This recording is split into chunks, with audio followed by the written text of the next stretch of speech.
మన జ్యోతిరావు పులే గారు ముందుకొచ్చి వారు చేసిన కార్యక్రమాలు కానీ వారి భార్య కానీ సావిత్రిబాయి పులే గారు చేసిన వ్యక్తులు చేసిన కార్యక్రమాలు చూస్తూ ఉంటే ఈరోజు ఇంతమంది చైతన్యవంతులు కావడానికి కారణం వారే అని మీతో మనవి చేస్తున్నారు.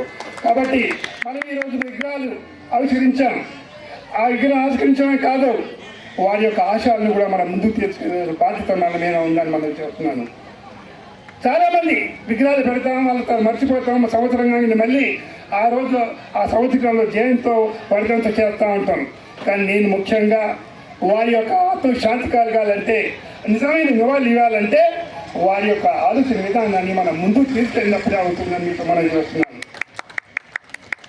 గత 70 సంవత్సరాల నుంచి చూస్తూ ఉన్నాం.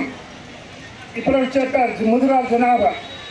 నేను ఈ 30 సంవత్సరాల సంఘంలో తిరుగుతూ ఉన్నాను. నేను బీసీడీ నుంచి ఏ ఇష్యూ ఆల్రెడీ చెప్పారు చాలామంది. బీసీడీ నుంచి ఏ ఇష్యూ అనేది ఆ సమస్య కాదు, ఆల్రెడీ జియో వచ్చింది. ఆ జియోని ఇంప్లిమెంట్ చేయాల్సిన బాధ్యత ఈ గవర్నమెంట్ పైన ఉంది. మనం చేస్తాను. నేను గత 30 సంవత్సరాలు ఫైట్ చేస్తుంటే, గత ఎలక్షన్స్ అప్పుడు బిఫోర్ 2009లో వైఎస్ రాజశేఖర గారు ముఖ్యమంత్రి ఉన్నప్పుడు నేను ఏ రోజు ఆమెను చేయడం జరిగింది ఇందిరా పార్క్ దగ్గర. ఆనాడు పెద్ద ఎత్తున ఉద్యమం జరిగితే అసెంబ్లీలో ఈటల రాజేందర్ గారు క్వశ్చన్ చేశారు. ముద్రాలను పట్టించుకోవటం లేదు, అన్ని విధాలుగా అనగతొక్కబడుతూ ఉన్నారు, విద్య వైద్య ఆరోగ్య అలాగే రాజకీయంగానూ తొక్కుతా ఉన్నారు.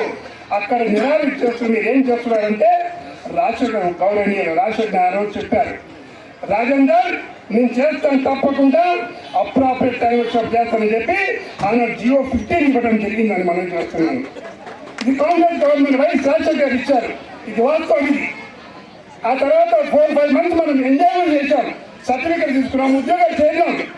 కానీ కొన్ని వర్గాలు గిట్టని వారు కొన్ని కోర్టుకు పోవడం, ఆనాడు అనుకోకుండా మన గవర్నమెంట్ కూడా కొద్దిగా ప్రాపర్గా వర్కౌట్ చేస్తుంటే, కోర్టులో ప్రాపర్గా ఇది ప్రజెంటేషన్ చేస్తుంటే తప్పకుండా హైకోర్టులో గెలిచారు. కానీ హైకోర్టులో కొట్టేది మళ్ళీ నేను గొడవ చేస్తే అప్పుడు మళ్ళీ సుప్రీంకోర్టుకి గవర్నమెంట్ పోవడము.